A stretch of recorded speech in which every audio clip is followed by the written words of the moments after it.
It's not every week that the Pittsburgh Steelers deliver a performance that leaves both sides of the ball brimming with progress, adjustments, and a sense of direction. But that's exactly what happened in their latest outing. And with the bye week now giving this team a rare pause to breathe and recalibrate, it's the perfect moment to dive into everything that went down against the Minnesota Vikings. From the chess match between coordinators to some standout individual efforts, this game was much more than just another win. It was a statement, and perhaps a turning point. Let's start with the most fascinating part of this whole breakdown, the coaching battle. You always hear that coordinators in the NFL are only as good as their last game. But in truth, it's even more fragile than that. Sometimes your reputation rides on your last series, your last scheme, even a single play call. And in this particular showdown, both of Pittsburgh's top play callers on offense and defense outsmarted their counterparts, including Minnesota's highly regarded defensive coordinator, Brian Flores. That's no small feat. We've talked a lot about Arthur Smith and what he's brought to this offense, but this game gave us a clearer picture of his strategic mind. What he did wasn't flashy. It wasn't about razzle-dazzle or gimmicks. It was about knowing the tendencies of the Vikings' defense, especially Flores' love for exotic blitzes, and creating a game plan that completely neutralized that strength. And let's pause on that word for a second. Exotic blitzes. It's a phrase that gets thrown around like confetti anytime a defense tries something a little more creative. But at the end of the day, a blitz is a blitz. The reason it gets labeled as exotic is purely branding. Still, if you're a defensive coordinator in this league, you'd be thrilled to hear your pressure schemes described with that flair. It means you're in people's heads. But back to Arthur Smith. The Vikings came into this matchup with a defense that was fast, aggressive, but undersized. So what did he do? He rolled out some of the biggest bodies the Steelers had, brought in extra help like Darnell Washington and Spencer Anderson, and said, let's just bully them. It wasn't about matching speed with speed.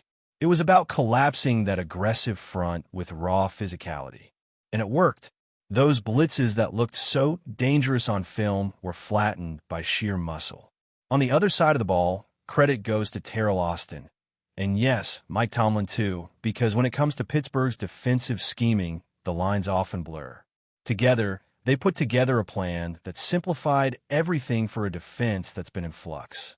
And it paid off big time.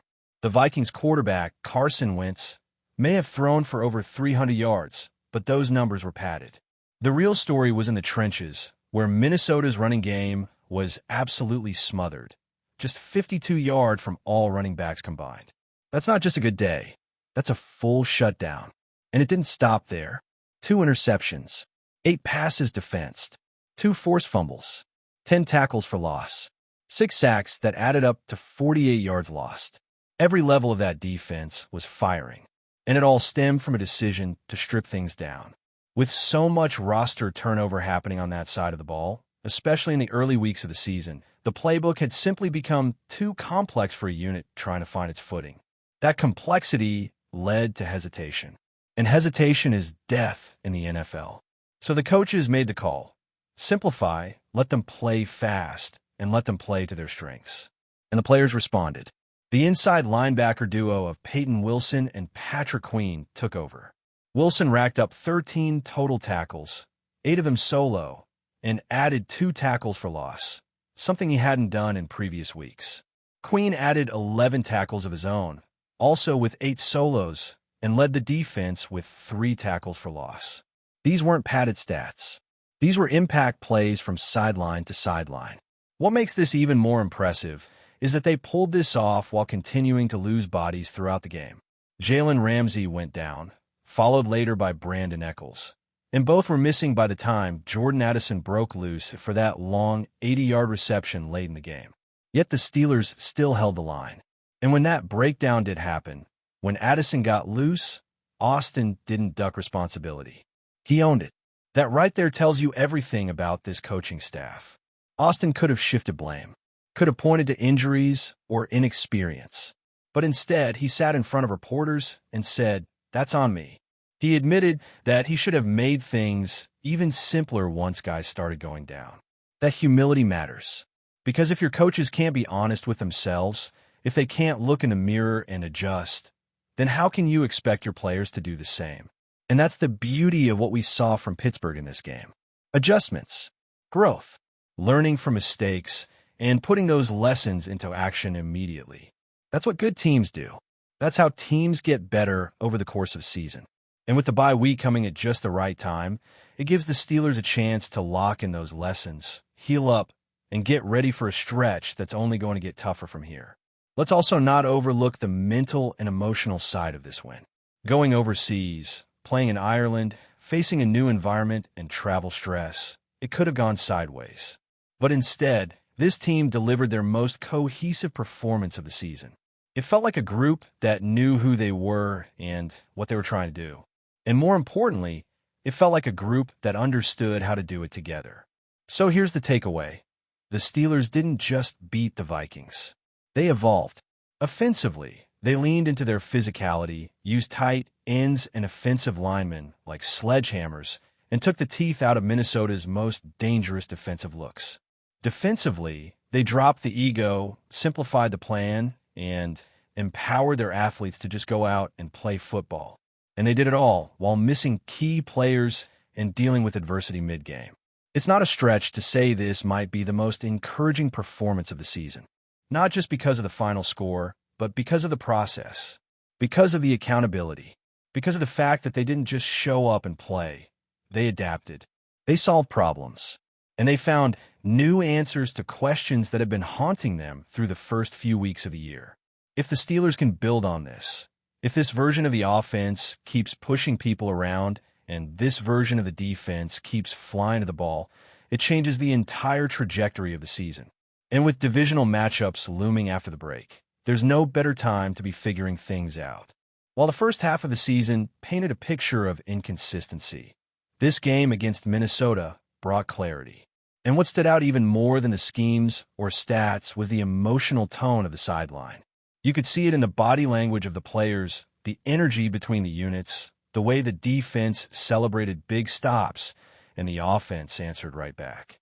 There was synergy, something we hadn't consistently seen in previous games. And that kind of chemistry is tough to manufacture. It usually comes when a team finally feels aligned from the top down. Now, let's circle back to how the defense got to that point. There's been a quiet evolution on that side of the ball, especially in how the coaches are choosing to use their personnel. In previous weeks, there were hints of confusion. Rotations felt scattered. Communication breakdowns in the secondary led to explosive plays. But all of that seemed to vanish in this game. Even with the losses of Ramsey and Eccles, the unit remained composed. They didn't panic. They didn't start freelancing or losing assignments. Instead, they tightened up. It was fundamental football, guys trusting each other and trusting the system, no matter how stripped down it was. And that's where coaching really showed up. Simplifying the playbook isn't just about making things easier. It's about freeing up players to trust their instincts. In a league where milliseconds make the difference, hesitation is fatal. What Terrell Austin and Mike Tomlin did was take the clutter out of their players' heads. They said, go play. Don't overthink. Be fast. Be violent. And you saw that philosophy unfold with every snap. Defensive linemen fired off the ball with confidence. Linebackers like Queen and Wilson flowed to the ball without second-guessing.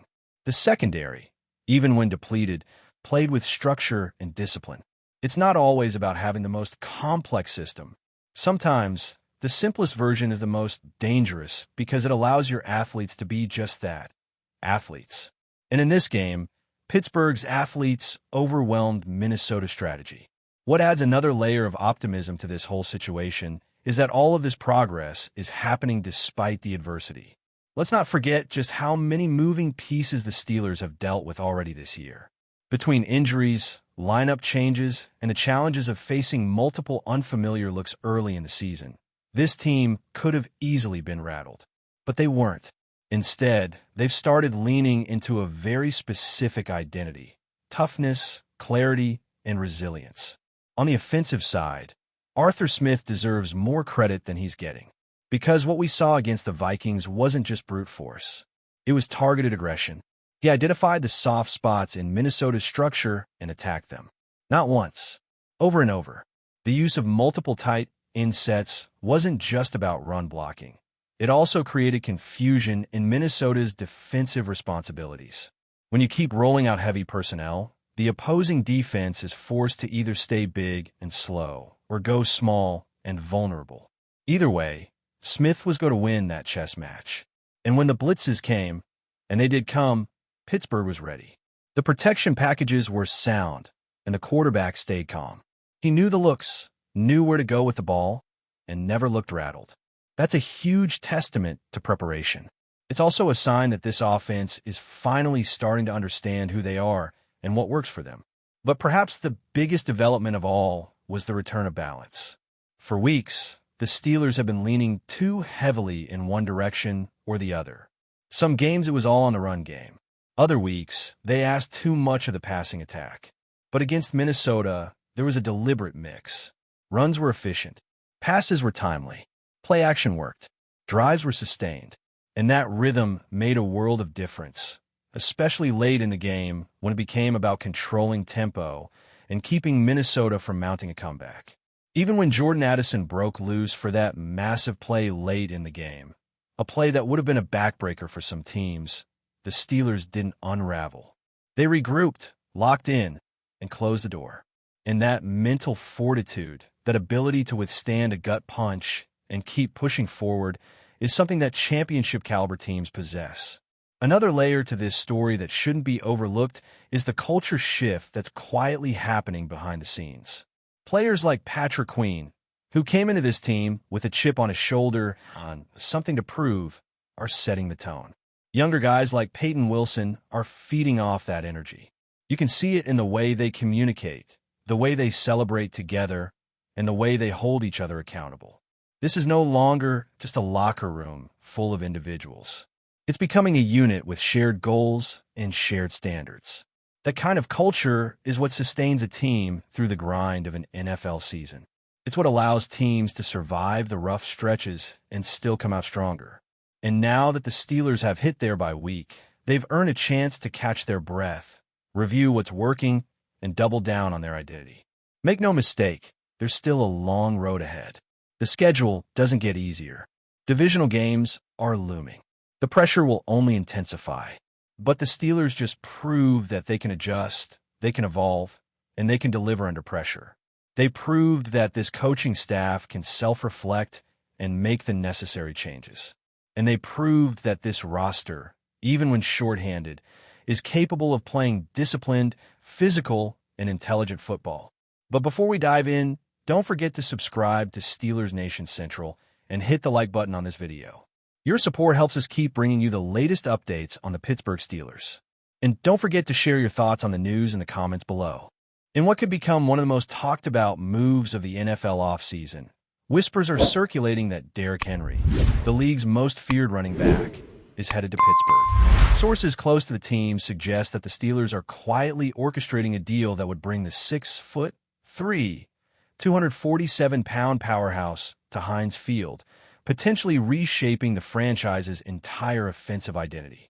The rumor has sparked a frenzy among fans and analysts alike, with many speculating that Pittsburgh is aiming to revive its ground game in a way not seen since the days of Franco Harris. Henry's arrival would immediately make the Steelers' rushing attack one of the most intimidating in the league. Known for his punishing style, breakaway speed, and uncanny ability to dominate in the fourth quarter, Henry could transform a traditionally balanced offense into a bruising, downhill unit that defenses would fear. Pittsburgh's offensive line, already respected for its tenacity, would gain a weapon capable of turning routine carries into highlight reel plays, while Henry's presence might open up the passing game, forcing opponents to commit more resources to stopping the run. The buzz isn't just about stats and strategy. It's about swagger. Derrick Henry walking into Steelers practice facilities would send a clear message. Pittsburgh is ready to play smash-mouth football again. Social media has been alight with speculation, memes, and mock jersey designs, reflecting the excitement and disbelief of fans imagining a backfield dominated by one of the most unstoppable forces in the sport. Coaches, scouts, and insiders are already theorizing how the team might adjust its playbook considering everything from power formations to new goal line packages tailored to Henry's unique skill set. Of course, nothing is official yet. Contracts, trades, and negotiations could always change the course, but the mere possibility of Derrick Henry in black and gold is enough to make opponents rethink their defensive plans for the next season. One thing seems certain. If this rumor proves true, Pittsburgh's rushing game might never be the same, and neither will the league. That's it for this update.